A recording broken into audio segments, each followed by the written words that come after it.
Welcome to all what welcome everyone to our event today titled What Comes Next? Unpacking the Post-Assad Transition in Syria. My name is Maysa Beni, and I am the Executive Director of the Tahrir Institute for Middle East Policy, TIMEP. It's my pleasure to welcome you today to our moderated discussion, which we're hosting at a really important moment, not only for Syria, which has witnessed the fall of the 54-year rule Assad regime, but for the entire MENA region and beyond. Today, we gather to reflect on the Syrian uprising that is the origin of this story, as well as the more recent 10-day offensive last month, which brought the regime to its heels, and the context in which it took place, and most importantly, what's next. Our speakers today will address so many important questions. Some of them include, what should we make of the Syrian new caretaker government and the actions they've taken so far? How do we expect the international community and key individual states to engage with Syria's new government? The issue of sanctions, the status of HTS. How do we expect states to engage with Syrian asylum seekers and refugees amid application freezes and even plans for deportation? And most critically, what are the priorities of Syrian civil society, political leaders, civil leaders, victim and family-led organizations in this transitional period and beyond?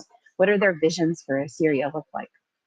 I also want to note that I'm personally so proud that a number of our speakers today are calling in from a free Syria. That's something that gives me shivers, goosebumps. It's something that's also deeply humbling, and it warms my heart on the personal level. Accordingly, though, please forgive us if we have any internet disruptions we may face as a result. Regardless, we're committing to bringing you these remarkable voices however we can. I'd now like to hand off the discussion to my colleague, Ubay Kirdali, TIMEP's Legal Unit Manager. He'll be moderating today's conversation. Ubay has more than 10 years of experience working with the Syrian context, and in recent years, he's also grown that experience to work on other critical accountability contexts, be it Egypt or Lebanon. He's a specialist in international law, and he's done remarkable work in support of victim-centric justice. Ubay, on to you. Thank you so much, May, for the great introduction. The Assad regime repeatedly claimed that either Assad stays in power or we will burn out the country. Unfortunately, they did so.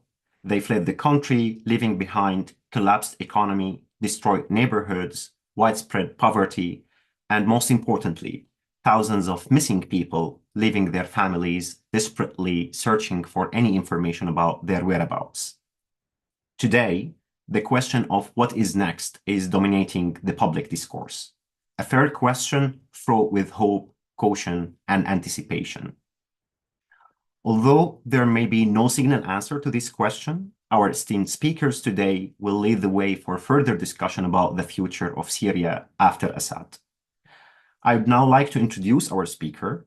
Their full bios are available on the website as they each bring rich expertise to this conversation, so I will share abridged versions.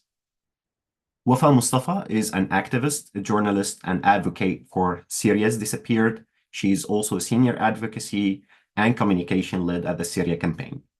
Suhail Ghazi is a researcher and analyst with extensive experience in conducting research on Syria on a variety of issues, from military developments to socio-economic issues relating to the Syrian conflict. Both Wafa and Suhail are former resident fellows for TIMEP, and we are so lucky to have them before.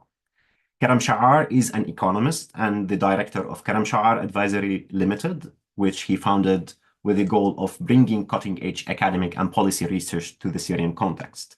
And last but not least, Muzna Duraid, who is a Syrian-Canadian feminist leader and former refugee, currently serving as advocacy and partnership manager at the Noble Women's Initiative. And Muzna's previously worked as a senior development officer for the White Helmet. Today's conversation is a moderated discussion.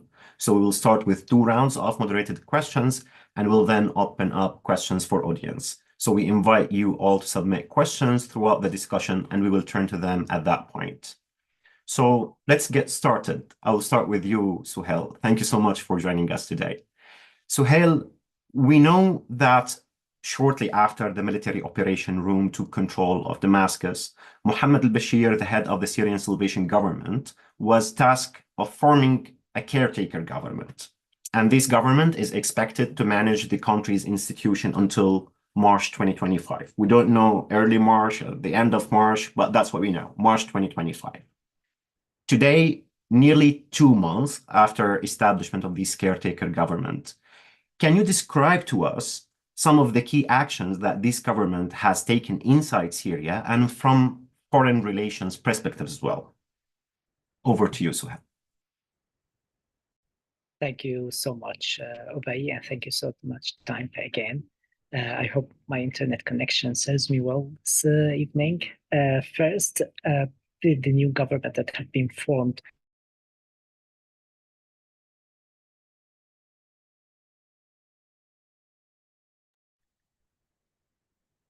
I see the internet connection is not helping that much. Yeah, Suhail, sorry, your voice was breaking. Can you hear us well? Actually was working in an element that has an experience in into actually managing the whole country. So one of the first things that the new government have taken, it was actually to touch something in need of all the Syrians, which was the economical situation. We have seen the government take some decisions regarding to stabilizing the economy with the whole financial crisis. One of the main things that happened, we saw appointing a new governor for the central bank, and actually that helped to stabilize a little bit with some decisions regarding importing, regarding the decision to actually against money laundering efforts that was done by the regime, and also some of this of their related officials and businessmen, mainly because of how they were benefiting from the exchange rate. One of the other things that the government have been doing is taking care of a lot of changes within the Syrian bureaucracy, of the state bureaucracy around the country. So we have seen appointment of the new bureaucrats for new officials for in various sectors around the country, but was mainly to remove, not only to remove this former officials loyal to the regime, some of them were corrupt, but it was also to cement the new government control all over its control area in Syria. And that is led to another thing that was making it easier for the government to actually reach a lot of issues that are happening on the local communities, where we've seen not an official dissolving of the local communities and local council that were elected by before in Syria, where those elections were often described as corrupt, but they would now, we have seen it in a lot of places, in areas, local communities in Syria, where the central government and the local governments, also governors and the governors in around, they have been also forming a lot of local councils by locals to actually manage their own areas. So one of the main things we have seen so far, and that is actually very impressive and could be something to build on in the future, is that again locals are taking back fully the control of their own governance issues, of their own day-to-day issues.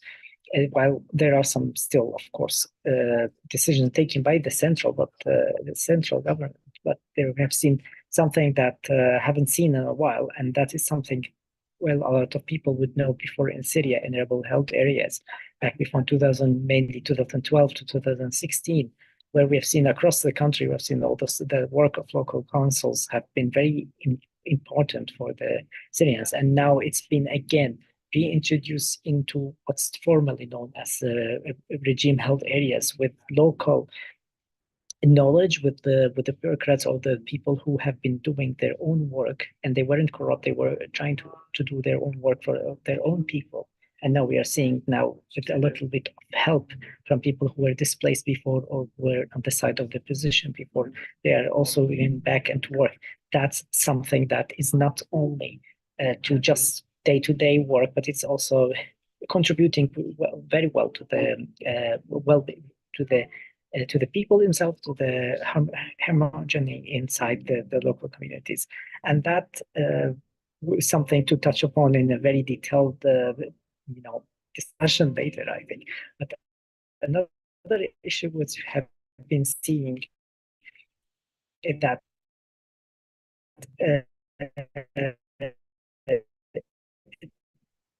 we have seen a lot of decisions around this, known very much for the local businesses and Syrians to actually get rid of the monopolization that was led by the regime before, by the Assad regime before, when they were able to now import, and when they are able now to do business without what we had before, without the corruption. We have the mobilization, we have any kind of fees collected on a checkpoint, or even to the thing that has been reflected by falling prices in Syria in general, despite with the whole economic crisis, despite the exchange rate, the high exchange rate, and everything else. But now we have seen it now in Syria that the prices of commodities, of the food products, they are actually going down almost in half compared to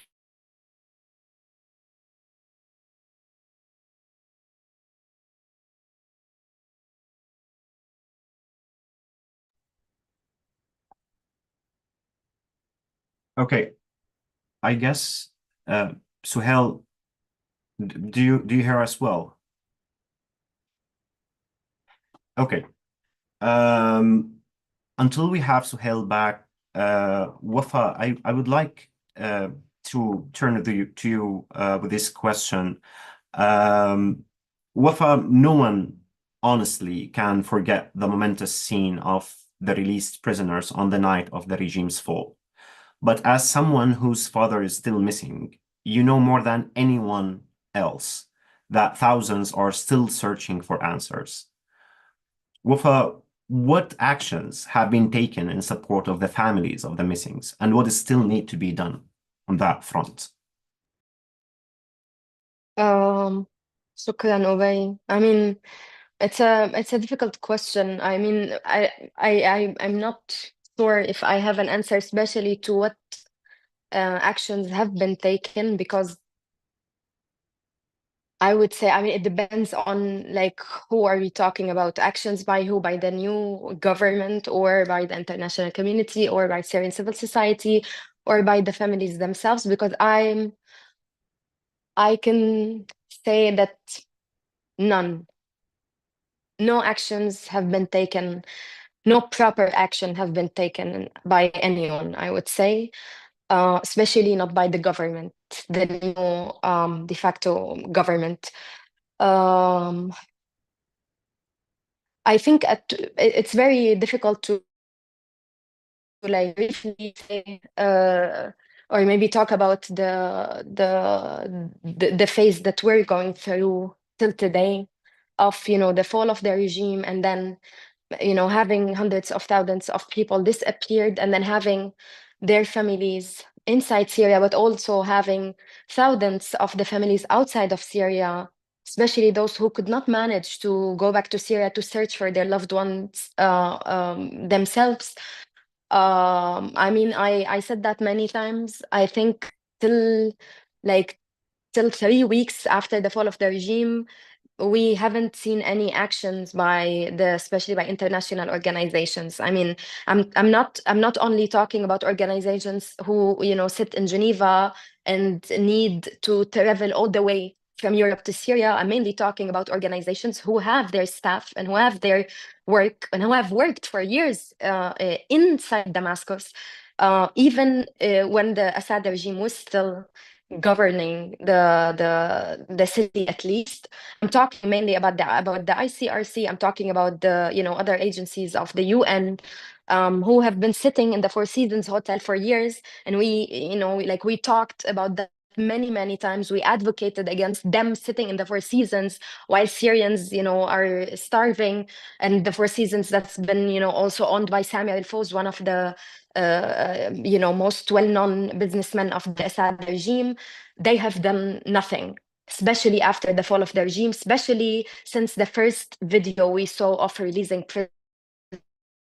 prisoners from Halab and to other cities reaching Damascus. in the first week, we all said that of course it's a very chaotic situation. We saw, people just storming into prisons and detention centers.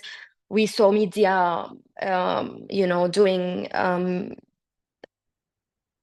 very outrageous media scoops from detention centers, presenting detainees released detainees in a very, very shameful, I would say, unethical way. We also saw, the families of the disappeared and the detainees sleeping outside Saidnaya prison because they did not know what to do. And if I was in Syria, to be honest, I would have definitely done the same. I would have definitely, just slept outside of any detention center for days just to find any piece of information. The new government, till this day, I would say, did not really communicate in a transparent, direct way with the families of the detainees. The only thing we know of is that they've written one paper, like one piece of paper around the area of the Murabba al-Amni in Kafr Sousa, where you have quite a number of the detention centers, where they said all prisons were opened and all detainees were released. So this is the way of communication we have today. You go to detention centers to visit after the first month when they said they closed all of them and that they collected the documents to organize them. And then, many, many families went to DC. I mean, I arrived to Syria, I think like 2 weeks after the fall of the regime. I could manage to go inside a detention center because I had a press, permit. So I was able to go into 1 or 2 places. But, and even though we were told that all documents were collected and were taken outside to like somewhere else to be organized, we've seen countless documents. I mean, it's, of course, it's a difficult process. It's a huge number of documents, but detention centers were like, these documents were not properly organized, were not all collected. And like we also like 10 days ago, when we saw the group of volunteers going inside a prison in Latakia to paint it, I mean, this doesn't only mean that these that there are some breaches in security, but this literally means that these detention centers and these prisons are not seen as crime scenes as they should be. A lot could have been done by the new government. Mainly, I want to say that the easiest thing that this government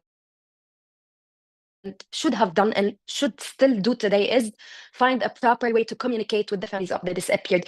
Just telling people that everyone who's alive is released, and then for leaving it to us to understand that then this means that if our families are not among the released, then they're dead.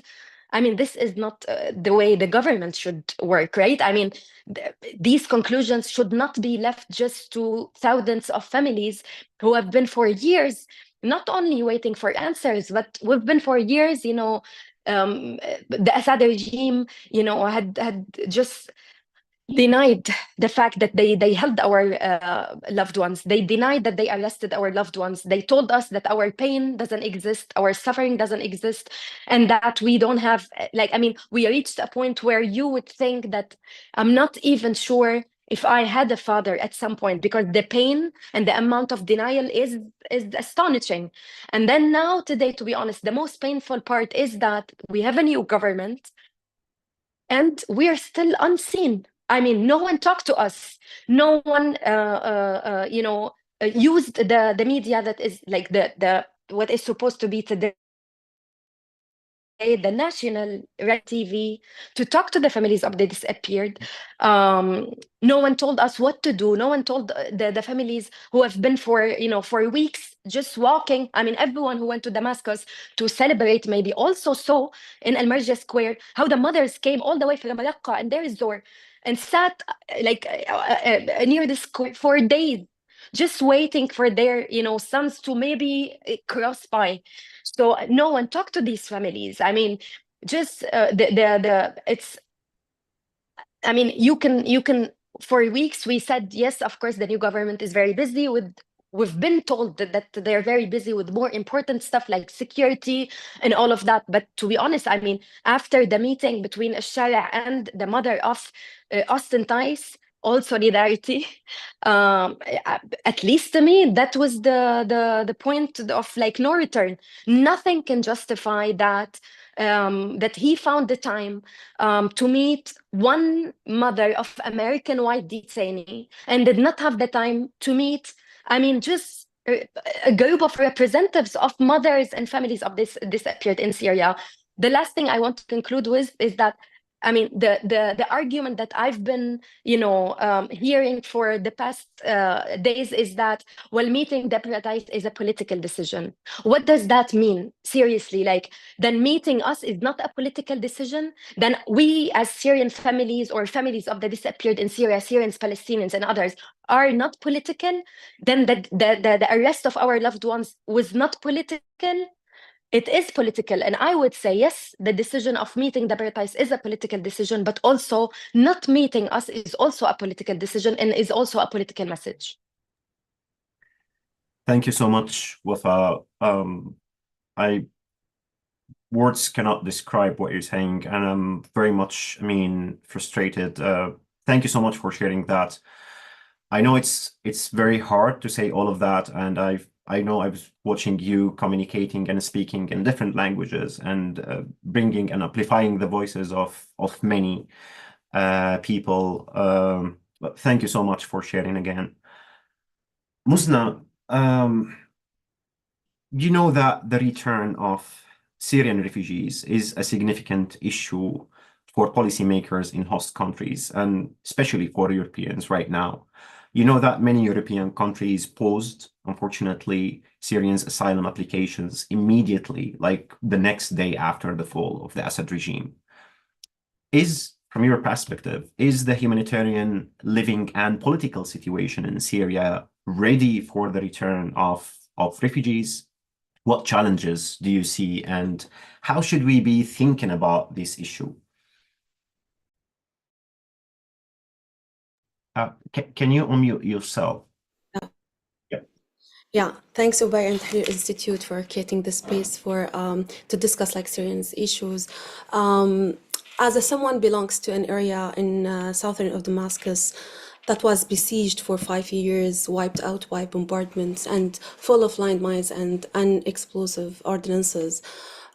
When I visited my neighborhood a few weeks ago in Damascus, I wasn't able to recognize the area, the neighborhood itself, since everything was leveled to the ground. I was barely able to recognize the approximate location of our home by finding destroyed marble from our kitchen. So there's no place to stay in Damascus. We stayed like in a hotel, which is like very costly, and no one can afford this. I see that the rapid reaction from the European countries just a few hours after the fall of the regime, it's another threat on Syrians who sought refuge. And let's be clear, Syria, it's not safe. Safety here doesn't mean the absence of bombardment, but the stabilization as a whole. The ability of the country to host half of its population who have been forcibly exiled, it's impossible now, and will take years because of the dire humanitarian situation. And also Syrians waited for like years and paid the highest price to liberate their countries, and want to return back to rebuild their destroyed homes, searching for beloved ones, claiming their assets that were frozen and stolen by the regime.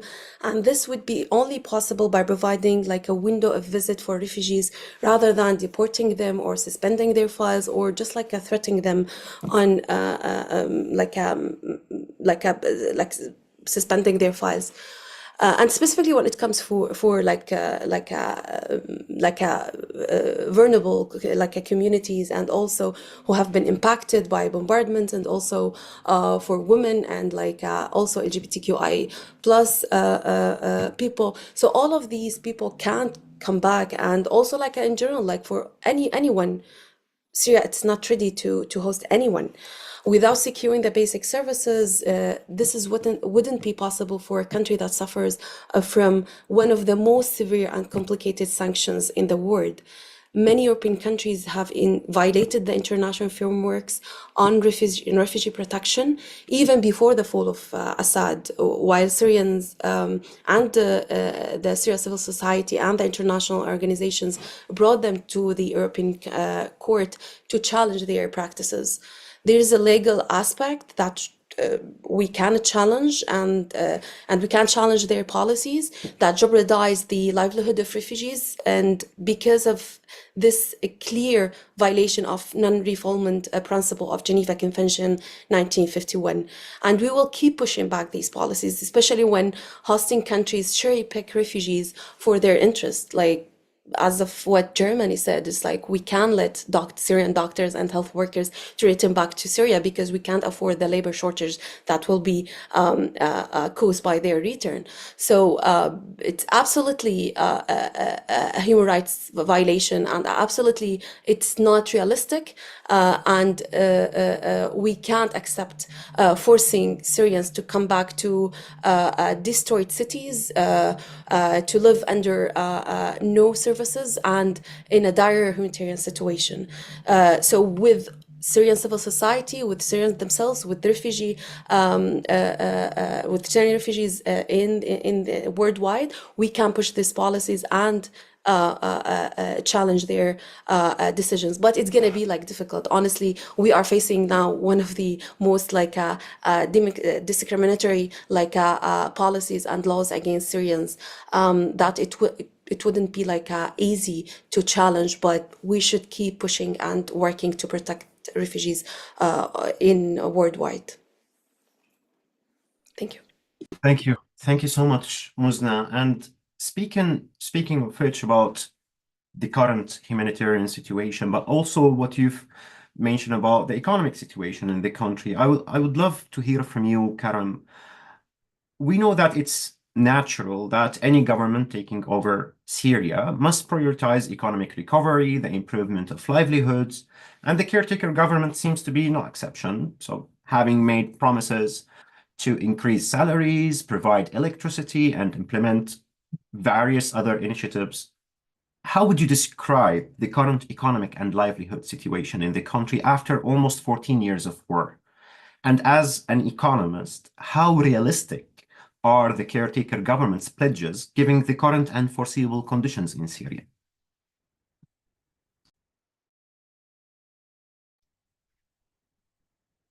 Karam, can you hear us well?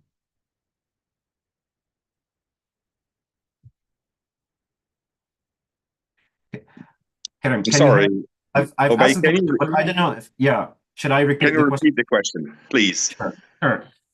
So what I was saying that, you know, that it is natural that any government will take over the country, will prioritize economic recovery and livelihood.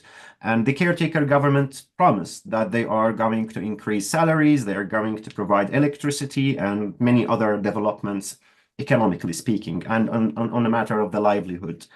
The question is, how would you describe the current economic and livelihood situation in the country after almost 14 years of war?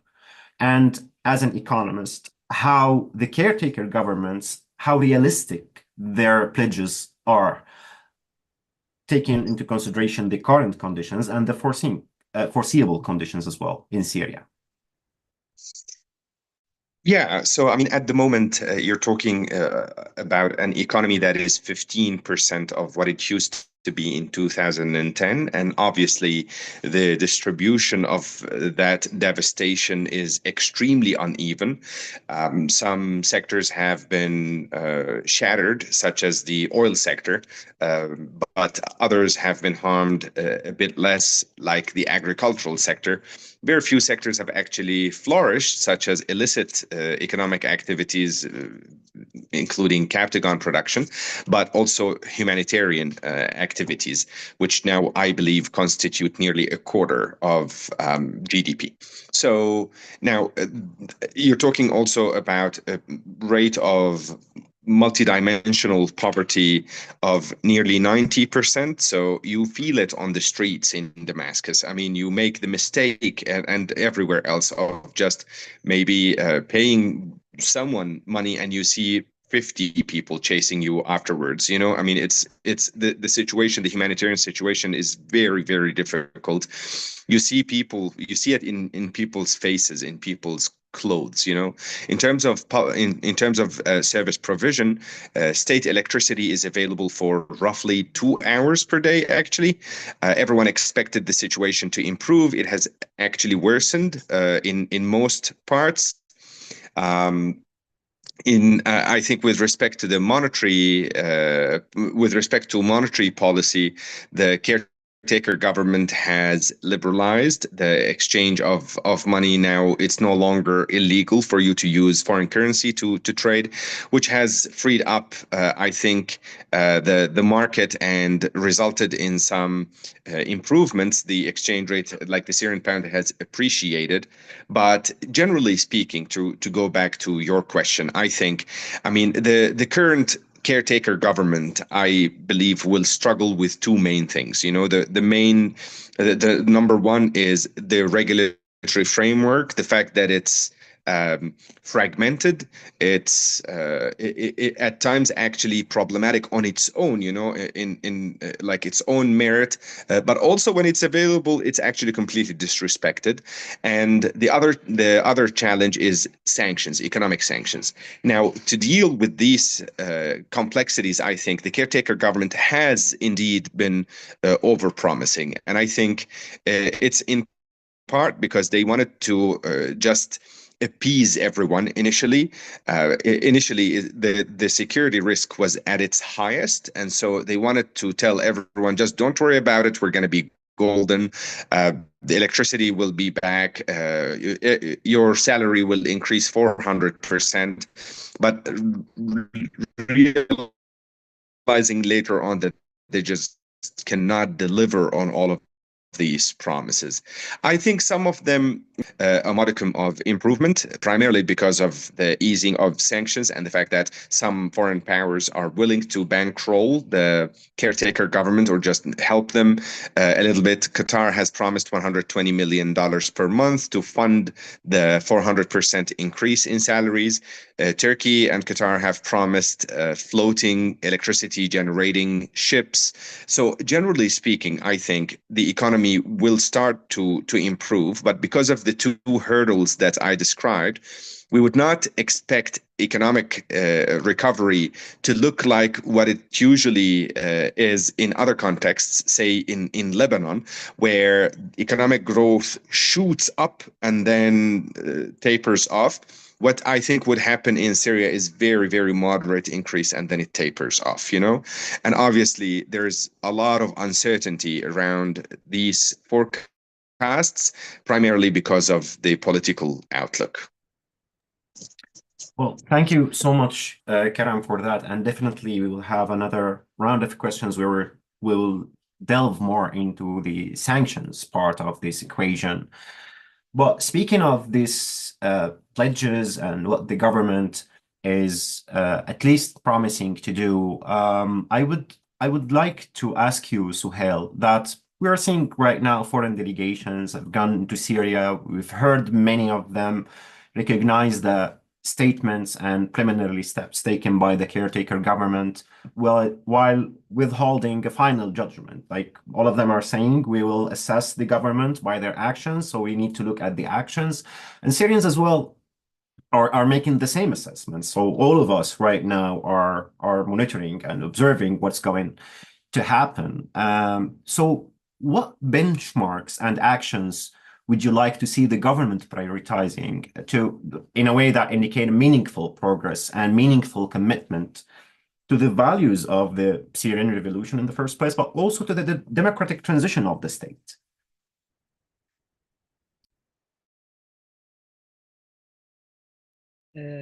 That's actually a very important question, and I think it should be asked for every Syrian. But I'm talking here about myself, and sorry for the previous connection problem.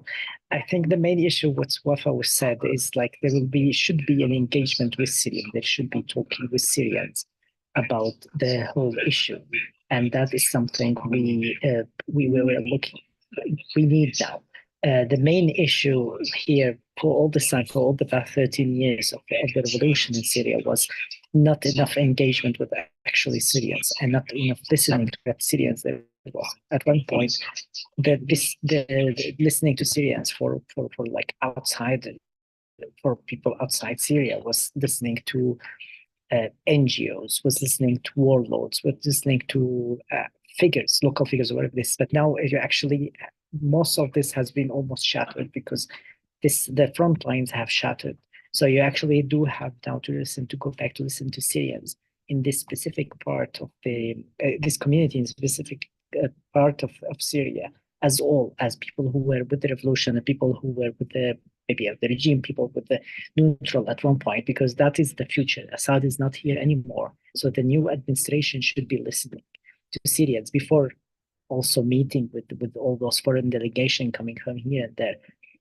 They should listen to Syrian civil society. We have been building Syrian civil society literally with blood and sweat. A lot of people have been killed and went missing with all this with everything. Like they were either activists, they were working with local council, they were working with media. So they have actually contributed to this, to what's now. And the new administration should engage more with the Syrian civil society. It shouldn't be just cherry picking the names that they want to talk to. No, they have to be. They have to look at all the Syrian civil society in Syria.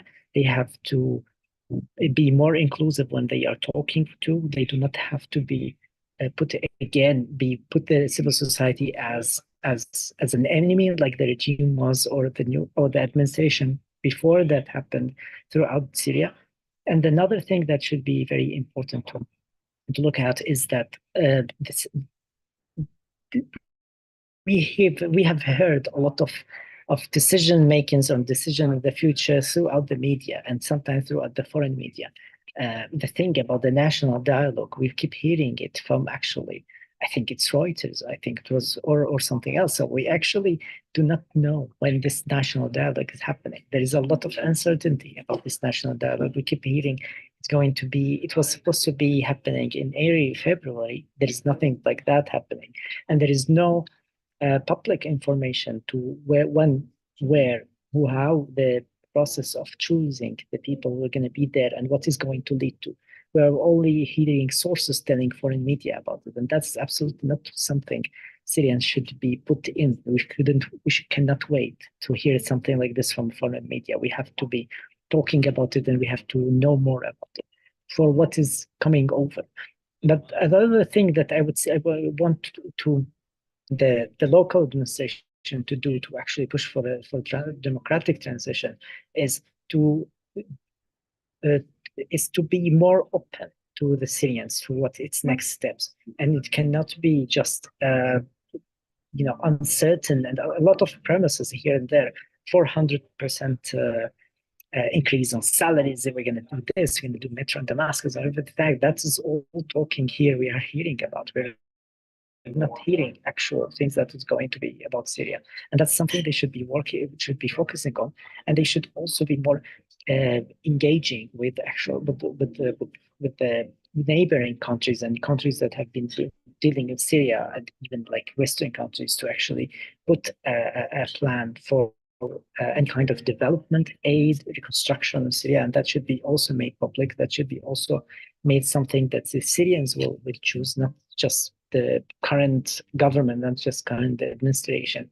And that is something that will help stabilizing the Syria. A lot of the issues that's happening now is not only security incident, but it's actually lack of certainty of what is happening next, how the justice process is going to be, how the reconstruction process is going to be. And that is something that's going to go for a while, unless it had been addressed by the new administration. Another thing that it actually could help, it's a little bit maybe out of what we are focusing on, but in my opinion, that's something very important. Now we have seen Trump's decision of blocking aid, blocking foreign aid. That something is going to impact Syria. A lot of organizations we know are going to actually lose a lot of important funding of Syria. They were at one point working on a very difficult circumstances under the bombardment, but now they are stretched thin all over the country. So we need actual the local administration to not just sit back and not be engaging on this matter. No, they should be talk about it with foreign donors, with the regional countries to actually take to either pressure the American administration into put back those funding, very important, or themselves, those foreign countries, to actually contribute more to Syria and to cover the U.S. involvement into that, which is going to help the society, which will actually help rebuilding the country. And it's actually going to something that is more. And another one, last part, I don't take much time, is now with the situation in northeast Syria. There have been clashes even after the fall of regime. There have been violations. There have been negotiations with the SDF or the autonomous administration.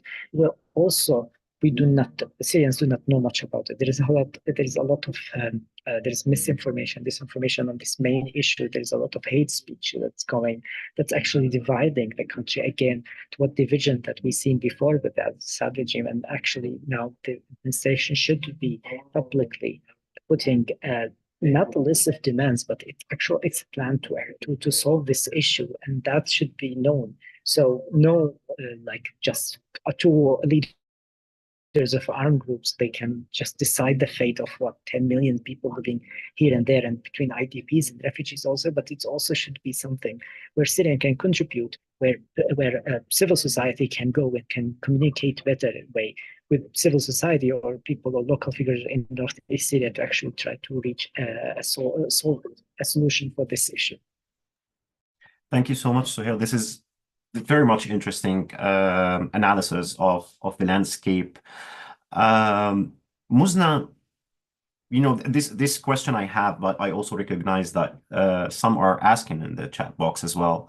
That a key question on the performance of the caretaker government is how women and minorities are meaningfully engaged, how they are treated, how their rights are respected. So as a founding member of the Syrian Women's Political Movement, this is something I'm sure that you are thinking about. So from your perspective, what steps are groups like yours calling for, and what does your vision for meaningful inclusion look like? Yeah, thanks, Ubay. The Syrian Foreign Minister Al-Shibani mentioned last week in Davos that women in Syria play a key role because we have a woman as the head of central bank. But this is not how women's participation should be considered, just like checking the box, like we have the head of the central bank. Women in transitional time should be included at all levels of all phases of transitional process and post-transitional time to ensure they have meaningful participation. In the same time, we have a very controversial appointment of Aisha Al-Dibs, who is the head of what is called Women's Issues Office. She already mentioned in her interviews a very patriarchal and controversial interventions about civil society and women's organization and so on, labeling women for symbolic roles and assigning them to women's and children's issue is very outdated, patriarchal, and even when international bodies like the UN clustering women in advising bodies to only advise rather than having a say, a power to use in the heart of governance system. This is also not a good practice and not meaningful participation of women. What is needed now, constitutional, legal, and institutional reforms to ensure women's participation and women's rights are the center of the governance system. Not less than 30% quota to all levels of a governance system, because without quota, women can't compete with men due to the patriarchal social norms. Also, comprehensive and clear roadmap of Syria's future is a key to allow women and other minority groups and all like Syrians to prepare and to be nominated to avoid monopoly in political spaces.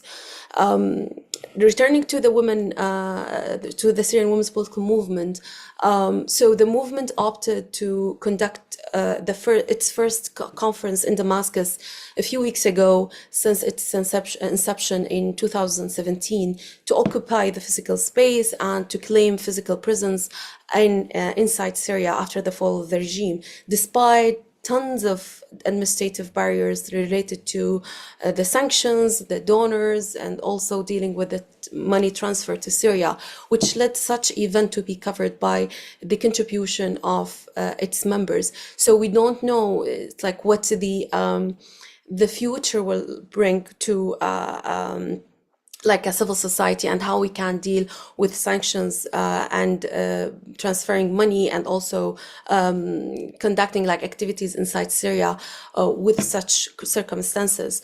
But despite this, like members have been ready to contribute and to use their contributions to fly to Syria. Despite it's like flying to Syria, it's so costly and so expensive, and to be there.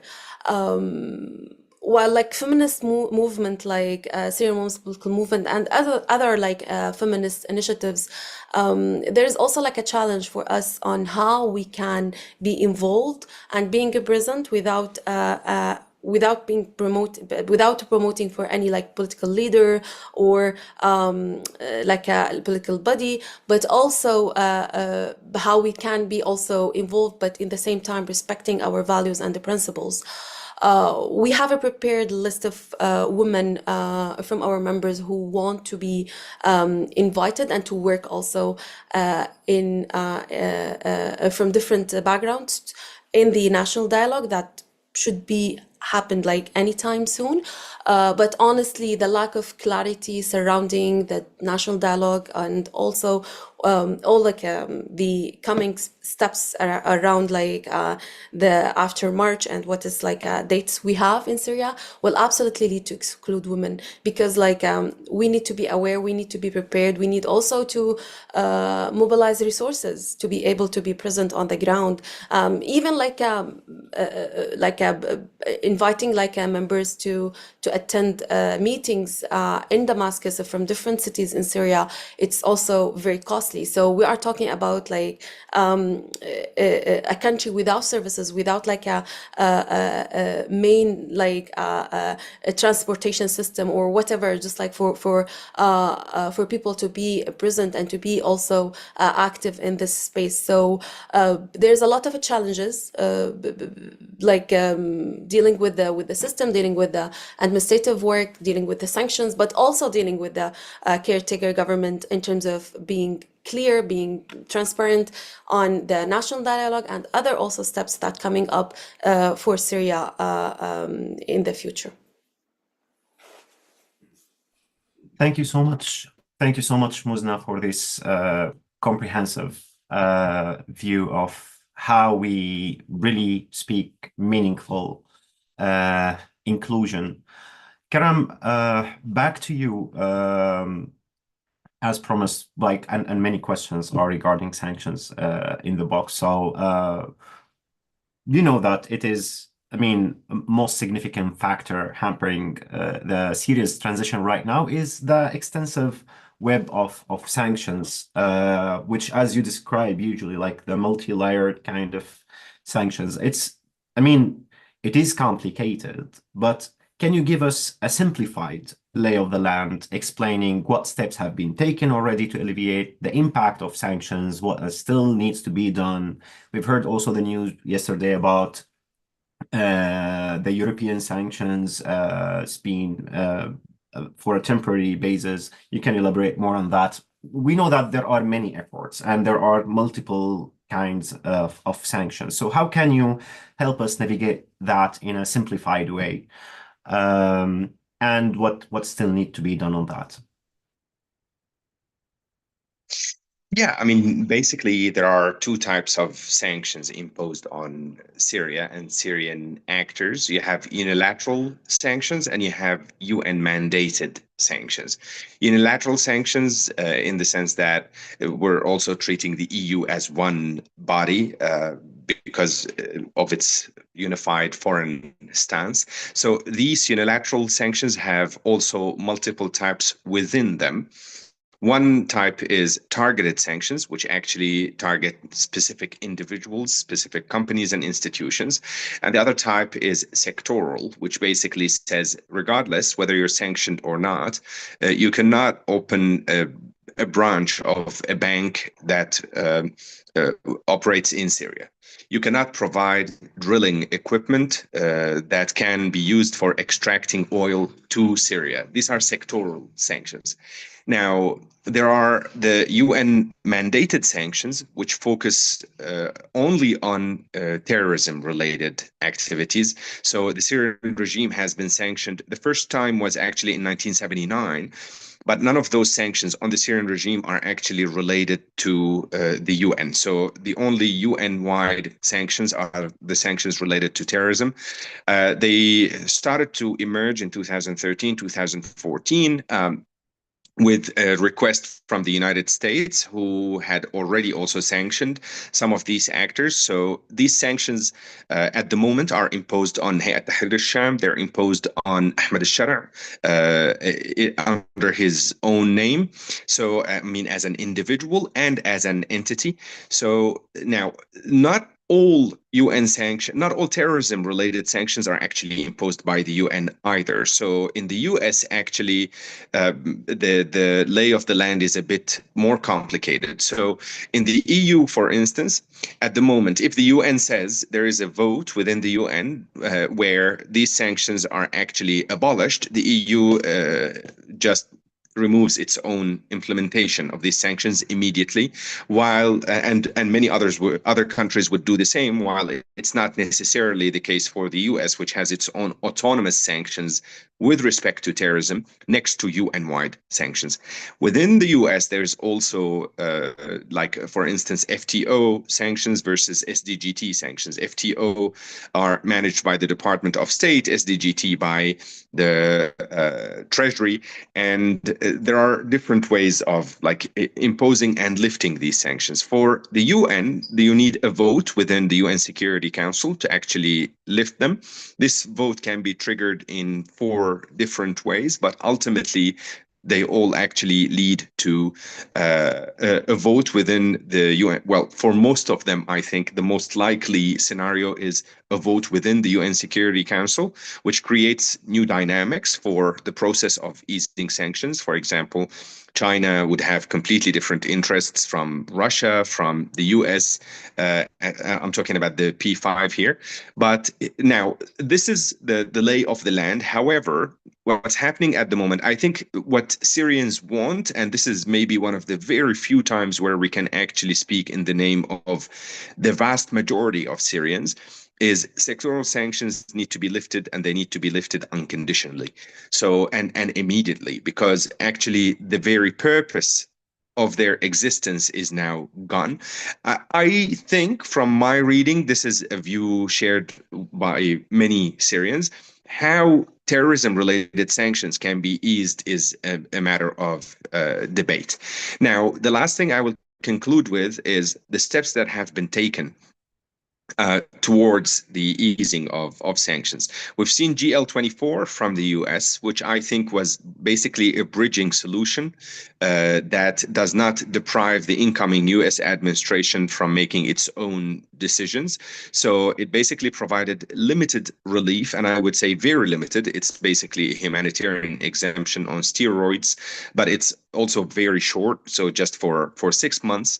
But the EU is moving also in a similar direction.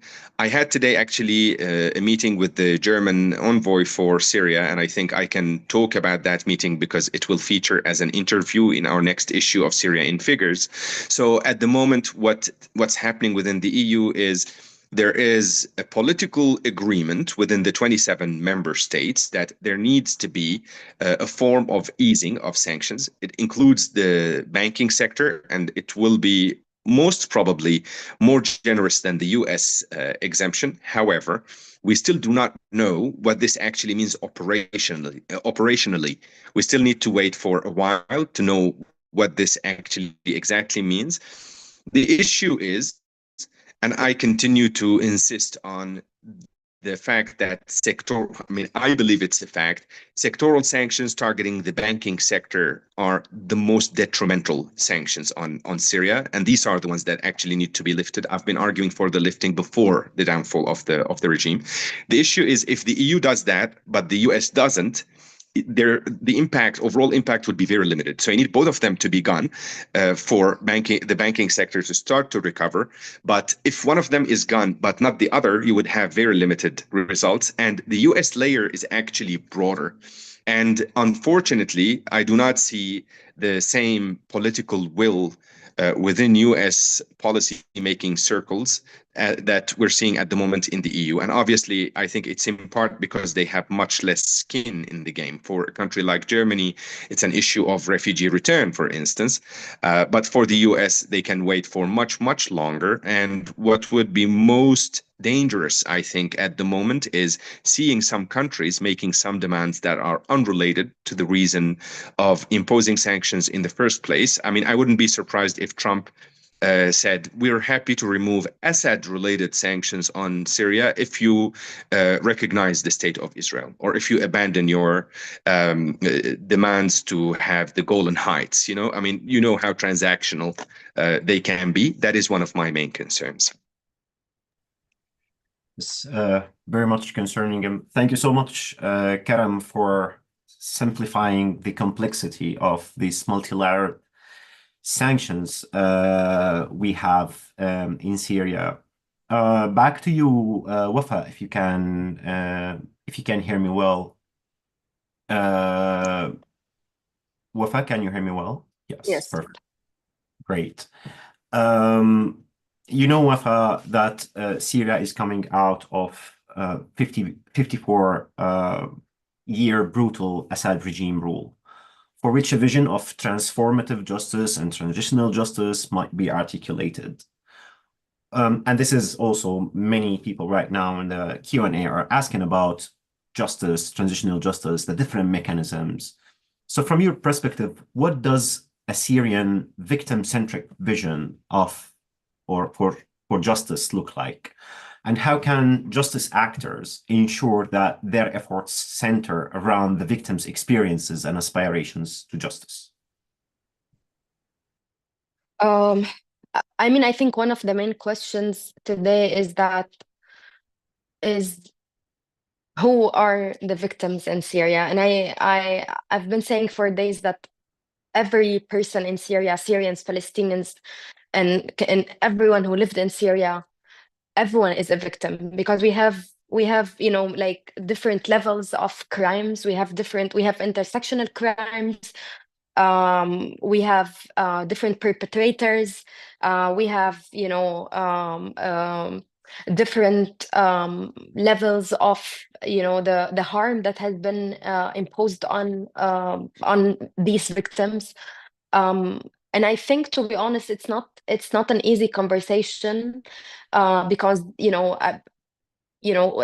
days ago we had the first conference discussing justice in Syria and for Syria, and that was not an easy conversation because I mean, it's, for me, I usually mainly talk about the issue of the disappeared or the detainees, but the level of different crimes we have in Syria makes everything more challenging and more difficult to think of and to work on.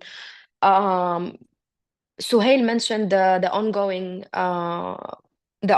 fights and clashes in northeast Syria, and I also want to mention I mean, while we were sitting in Damascus, as good as that is, but while we were sitting in Damascus discussing justice for Syria, discussing mechanisms and tools,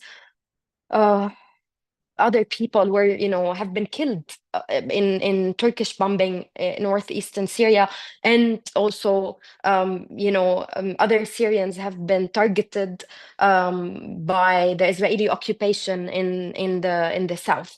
So this whole conversation about centering victims is what, like, the first challenge to me is that how do we think of Syria as the Syria, because for years Syria has been divided to different Syrias controlled by different de facto authorities, and this is still somehow the case today. Yes, Syria has been liberated from Assad, but Syria is not free, I would say, in that sense. When it comes to the issue of the disappeared, at least, because this is what I'm, unfortunately, for a very personal, sad reason, this is the one thing that I'm, most occupied with. As I said in my earlier intervention, first thing is that at least the new government should talk to the families of the disappeared, should engage with the families of the disappeared, should have a clear, direct speech to the families of the disappeared. Unfortunately, the one time we heard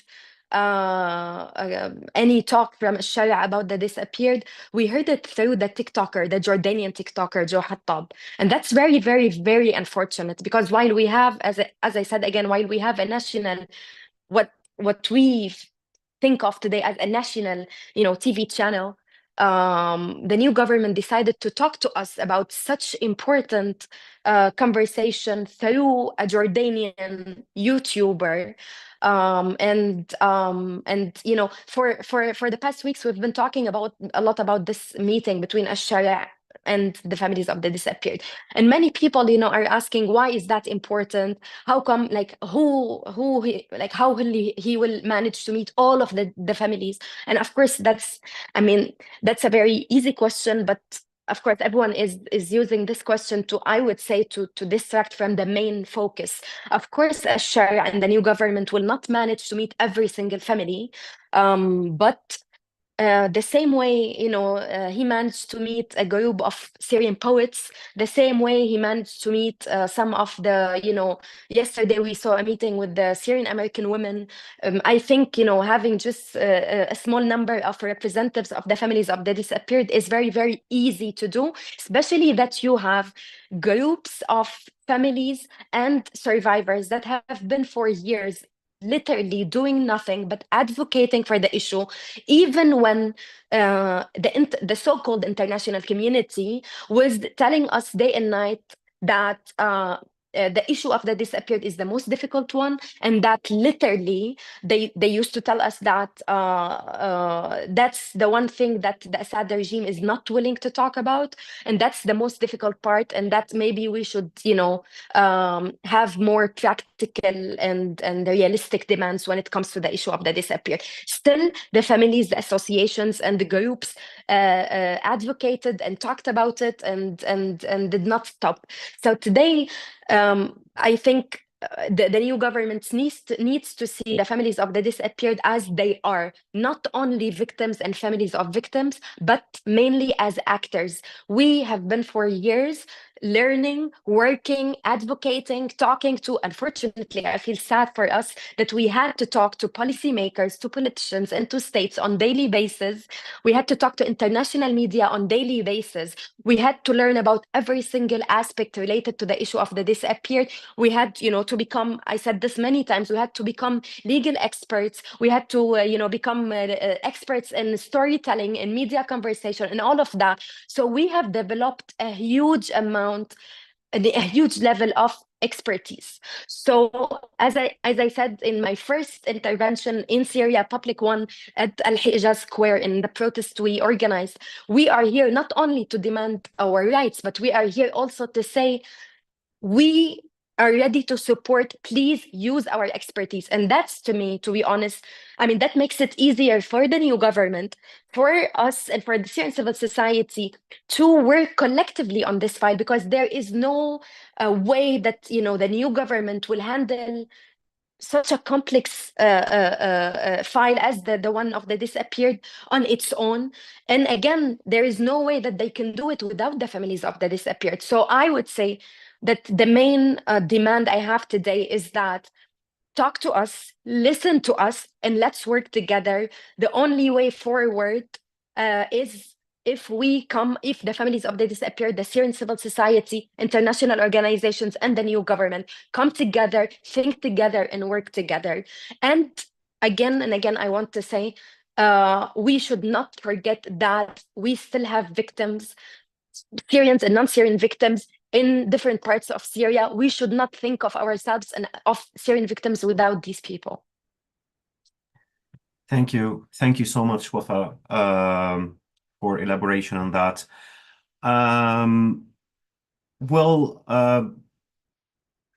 Right now we'll turn to the Q&A. We still have around 23 minutes.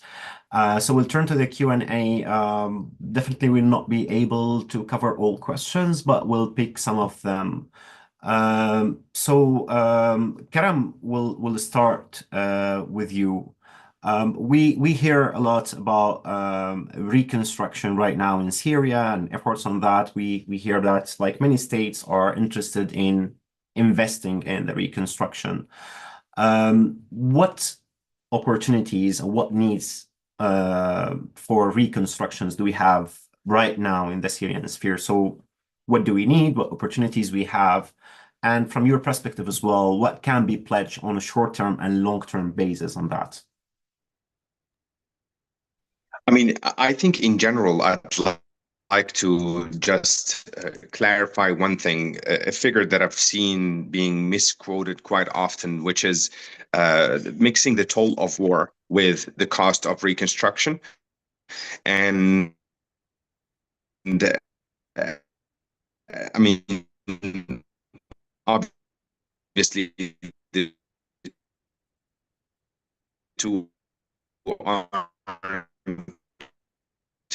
the same, because, for example, one of the main happened has prevented dollars worth of oil, but that reconstructed. You know, the figure you often hear is around $300 billion, the cost of reconstruction. I suppose the cost of reconstruction would be maybe around 150 billion. As a senior consultant at the moment with the World Bank, I can tell you there is an assessment at the moment of, important to note as well, is the Syrian government actually needs to play the leading role, because reconstruction, unlike early recovery or humanitarian interventions, early recovery, for example, is needs-based, but reconstruction is actually state-led. You know, it has to be state-led. And so the government is the one that actually needs to say, this is how much I need, this is how I would like to go about it, these are the sectors I want to prioritize, this is how I want you to help me out. You know, I'm not only looking, for example, for grants, I'm also looking for loans, and these are the terms that are acceptable to me. So in general, I think it's fair to say, as I stated earlier, this reconstruction is likely to be slow in Syria because of the two hurdles I mentioned. You know, the fact that you still have sanctions and the confusing and patchy regulatory framework.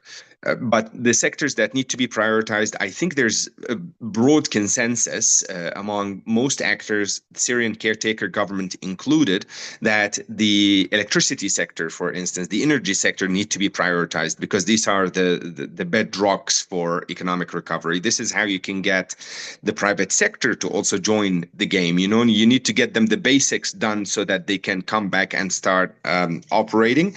But other sectors obviously have their own complications. So with respect to the oil sector, which used to bring around 25% of government revenue in 2010, this sector at the moment, the oil, over 85% of it is under the control of SDF, and the amounts that are under the control of the caretaker government need to be, the fields need to be rehabilitated.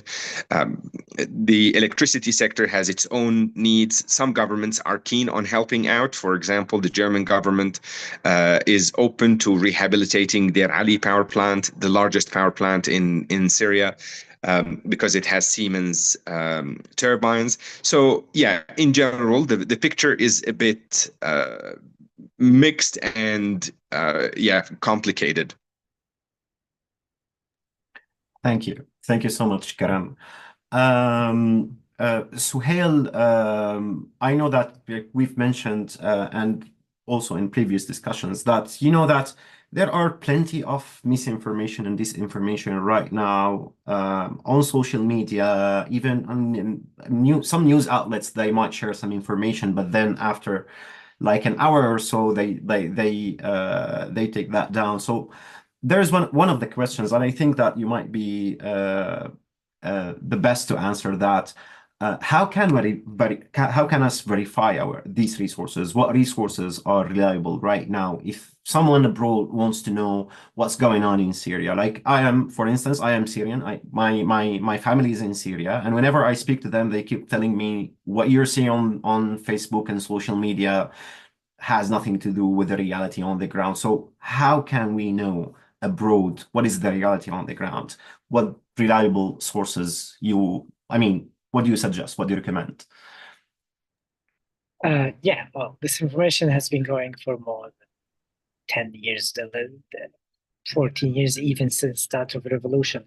The main issue here is that we are seeing a systematic and misinformation that is happening on Syria by various players, by various actors, for various reasons.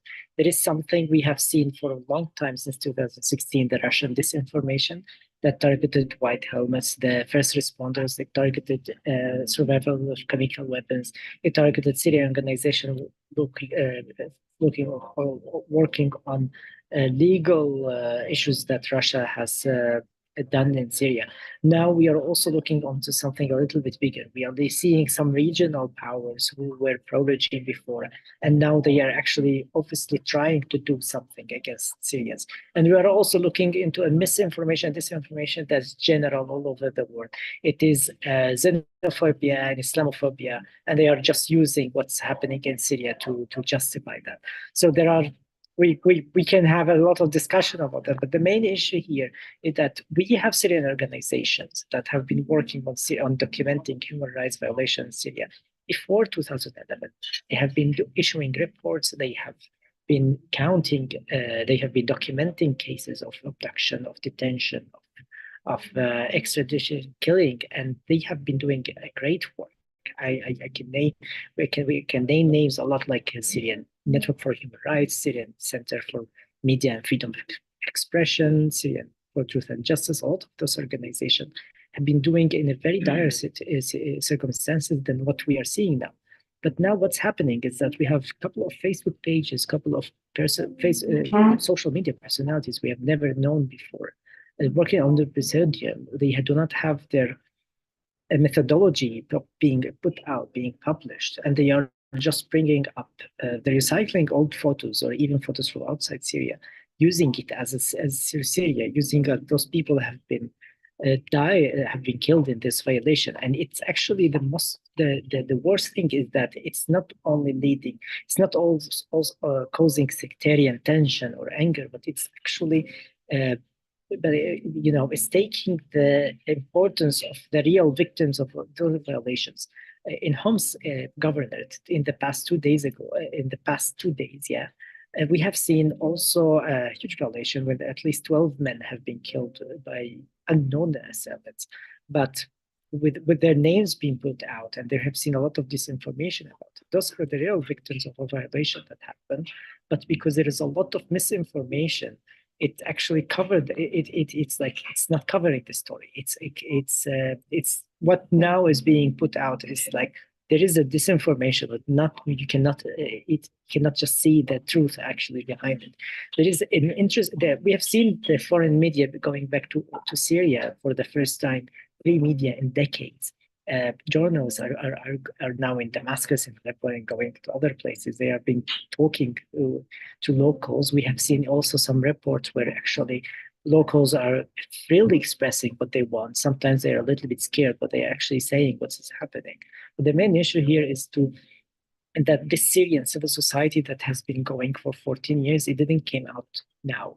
It's not a civil society of one sect. I'm sorry to say that. It's not the society of only the opposition. They have been doing so much work that they have provided their credentials to be actually taken seriously, and they have been to be used as source of information, correct information. But just relying on everything that social media is doing without verifying it, without knowing the methodology behind it, and without knowing who's actually behind it doing all this documentation or whatever it is, it's actually going to harm the victims of the current violation and the previous violation committed by the regime more than actual,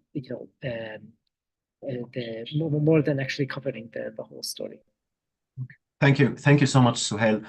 Muzna, in 2 minutes, given the climate right now in Europe, what do you think the most important steps we need to take in order to dispel the myth that Syria right now is safe for Syrians to return, but also to address the potential removal of Syrians who've been living in Europe for over a decade? In 2 minutes, what do you think that the most immediate steps need to be taken in that regard? Yeah, absolutely. The civic action, writing petitions to politicians, protesting, every single action that related to the use of civic action. It's important, specifically that so many countries in Europe will have elections soon. And Syria and refugee protection in general will be a card to play with political parties to gain the elections. Also the emphasis on that Syria it's not safe. It's just as what speakers already mentioned, Eastern Syria, we don't know what's the fate of the Eastern Syria in the future. We have also a Rosh camp where people in Europe can ask and push their countries to repatriate their citizens from a Rosh camp, because Syria it's already threatened by ISIS, and having this camp without any for a long time and without having any political decision on this camp will also jeopardize the stability in Syria, as well also the bombardment from Israel. Israel is eating the territorial Syrian day after day, and also the dire humanitarian situation. So emphasizing on this, that it's not appropriate for Syrians to come back to their country right now, and helping them to rebuild their countries through lifting the sanctions and supporting the humanitarian aid for long term and for short term in the coming 2 years. Oh, thank you so much, Muzna, on that. Wafa, you've been touching upon the point of justice in several ways, but also would love to know, what do you think is the most important things that Syrians and international non-governmental organizations, particularly for those who are focusing on detainees and the missings, what can they do to support families and survivors in their efforts, from your perspective?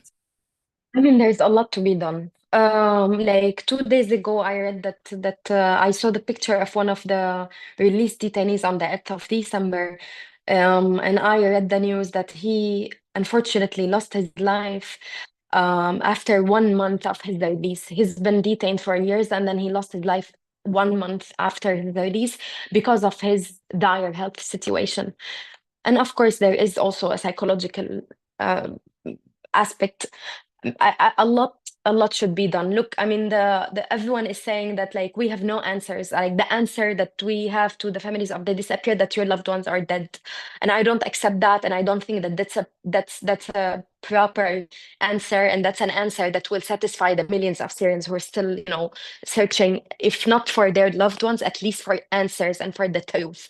So, I mean, finding the truth, of course, will take years, and we understand that. I mean, when we talk about mass graves, we understand because we worked on this for years. We literally understand every single detail, every aspect related to how to work on mass graves, how to protect them, how to deal with the DNA and all of that. We know that it's a very, very costly, it's a very long-term process, but I think what really needs to be done for now is to start somewhere, communicate with the families, go on TV and say, we know it's a very complex file. We know that it will take a lot of efforts, but we will start here.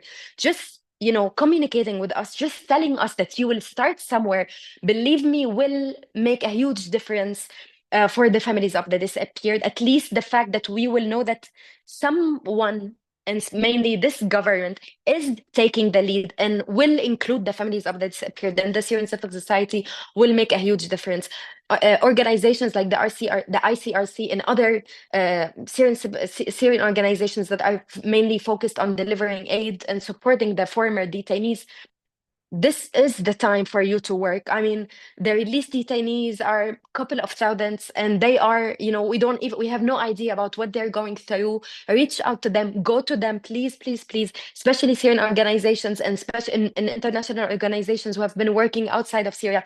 Come to Syria. You are needed here. The work you've been, paid for years is now inside Syria. Come to Syria, visit the families, search for the released detainees and support them. Because if you think they survived, well, they did not. Some people are still losing their lives after they've been released because they lack the psychological, the health support. So I think this is a very practical thing to ask for. And yeah, I would just end by assuring that it's not only me who had the privilege of, living in Europe, speaking English and meeting politicians. Every single family member of a detainee in Syria, every mother, every sister I met outside of Al Mushtahid Hospital in Damascus, in Al Marjah Square, said the exact same thing. We will accept nothing but the full truth of what has happened to our loved ones. Thank you so much, Wafa, for your elaboration on that. And I also I would like to add a point here, if I may, also responding to the questions on justice, that right now, and based on what you've said, Wafa, that there is at least an appeared lack of common vision of what justice means to Syrians and who are the victims, what are the actions we are seeking justice for. So I do believe that in addition to the point you've mentioned on the importance of reaching out and communicating with victims, I guess the civil society organizations have a homework to sit together and understand that these shared visions of justice. All of us, especially for those who worked outside the country, who've studied their masters in Europe, in the UK, in the US, we've been taught about transitional justice mechanisms, and there is no one size fits all, and also the victim-centric approach. But then in practice, we are bringing all of these terms, nice terms, let's say, but without any sort of understanding how exactly these terms should be implemented in the Syrian context. So there is an important homework for civil society organizations to at least have a common understanding of what does that mean, but also when working on justice, not over-promising people of criminal justice, for instance, and focusing only on this aspect of transitional justice, because there are many other non-judicial mechanisms such as reparation and truth-seeking and institutional reforms as well needs to be done in the country, and we should start working on them since yesterday. So there are a lot to be done on that. In addition, or in support of knowing the truth and the faith and the whereabouts of the missing. So thank you so much for your elaboration on that. 1 minute per each for the four of you. I would love to know if, very quickly, if right now you could make a one key ask for policymakers in support of Syria's democratic transition, stability, justice, and prosperity, what that ask will be in 1 minute. Can I start with you, Suhail? If you have something in mind. Yeah, first thing would be to actually lift sanction to immediately on Syria, the sectorial sanctions, as Karam was saying, the actually expanding the support for the Syrian civil society to not actually anymore aid or human rights organization, for example, and things like that. No, actually something that more on peace building inside the country, and to do actual work with Syria to support the Syrian state in the work to secure the country, to actually provide more support to the state in providing the security and the safety for the people, no, not only for the Syrian refugees return, but it's actually for not losing actually more Syrians to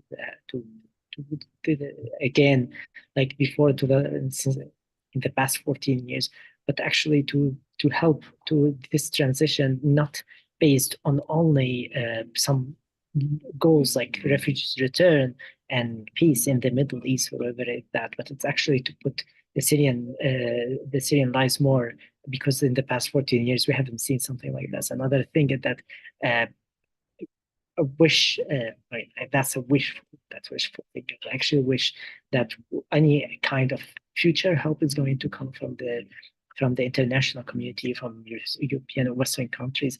It's not going to be tied to a specific ideology, to not be tied to a specific political goal, not even like what we may hear in a couple of months or a couple of years. You're only going to get this kind of like aid or support if you're actually going to do a very speedy, a very fast kind of peace process with Israel, where you're actually going to lose part of your land and sovereignty.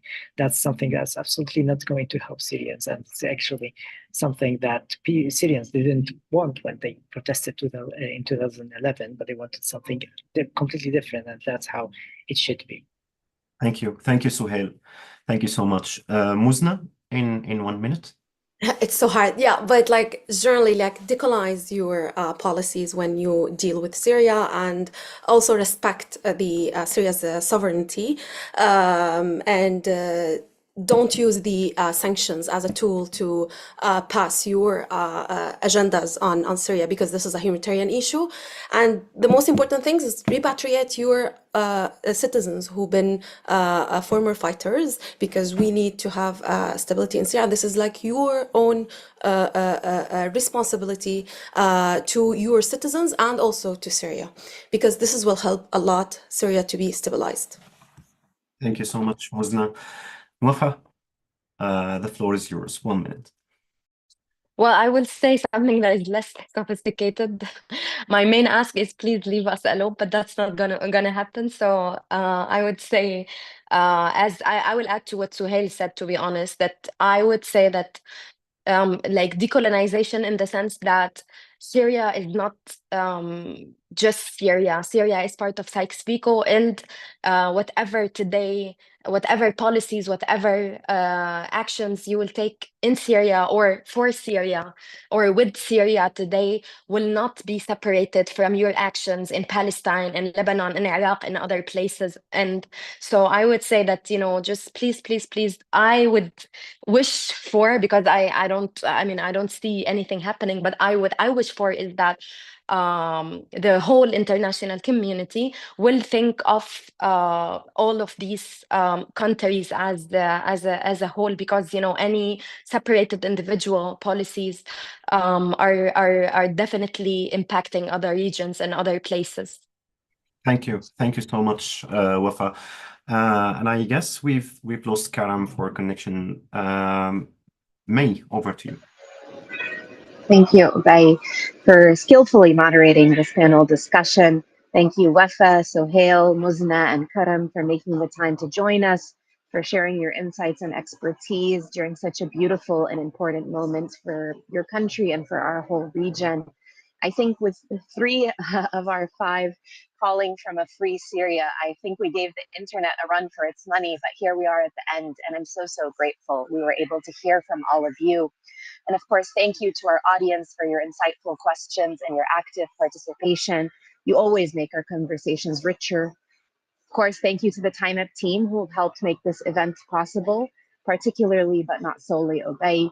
Today's event was part of a long-term and is part of a long-term commitment on behalf of Time Up to program on Syria. Syria is one of our core priority countries. We've been working and we've been privileged to work with Syrian partners on Syria for more than a decade, and we plan to continue doing so in support of Syrian voices in this transition. Please continue to follow our work via our website and across our social media platforms. We look forward to so much more. Thank you all so very much.